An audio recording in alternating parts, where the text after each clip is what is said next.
হাদির দোষটা কই? হাদি কাউকে খুন করেছে? হাদি কারোর রূপে জুলুম করেছে? কারো টাকা মেরে খেয়েছে? না, হাদির সমস্যা একটাই, হাদি সত্যের পক্ষে কথা বলেছে। আপনি অন্যায়ের বিরুদ্ধে যতক্ষণ পর্যন্ত কথা না বলবেন ততক্ষণ পর্যন্ত আপনাকে বিশ্বের সবাই ভালো জানবে। আল্লাহ রসুল সাল্লাহ ইসলাম তার জ্বলন্ত প্রমাণ। আল্লাহ রসুল সাল্লাহ ইসলামকে সবাই আলামিন নামে ডাকতো, বিশ্বাসী বলে। কিন্তু এমন কি হয়ে গেল যে তার আপন চাচায় তার বিপক্ষে চলে গেল?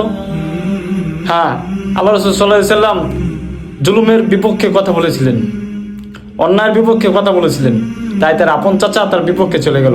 আজকে উসমান হাদিও ভালো থাকতেন, সুস্থ থাকতেন যদি সে আজকে জুলুমের বিপক্ষে কথা না বলতো, যদি ফেসিবাদদের বিপক্ষে কথা না বলতো, যদি ভারতের রয়ের বিরুদ্ধে কথা না বলতো, সেও আজকে ভালো থাকতো। কিন্তু এভাবে কতদিন মানুষকে দমিয়ে রাখা যাবে? মানুষকে সত্য যেটা, সেটা কোনোদিনও মানুষকে দমিয়ে রাখা যাবে না। মানুষ অবশ্যই সত্যের পক্ষে কথা বলবে। আজকে এক হাদি চলে গেছে, হাজারো হাদি দাঁড়িয়ে যাবে। হাদির দোষটা কই? হাদি কাউকে খুন করেছে? হাদি কারোর রূপে জুলুম করেছে? কারো টাকা মেরে খেয়েছে? না, হাদির সমস্যা একটাই, হাদি সত্যের পক্ষে কথা বলেছে, ন্যায়ের পক্ষে সে দাঁড়িয়েছে। এই জন্য আজকে হাদিকে এই অবস্থা হতে হয়েছে। আজকে তুমি চুপ থাকবে, কালকে তারা তোমাকেও খুন করবে, কথাটা মনে রেখো। যে অন্যায়কে প্রশ্রয় দিবে তার ঠাঁই পৃথিবীতে হবে না, এক সময় সে ধ্বংস হবেই ইনশাআল্লাহ।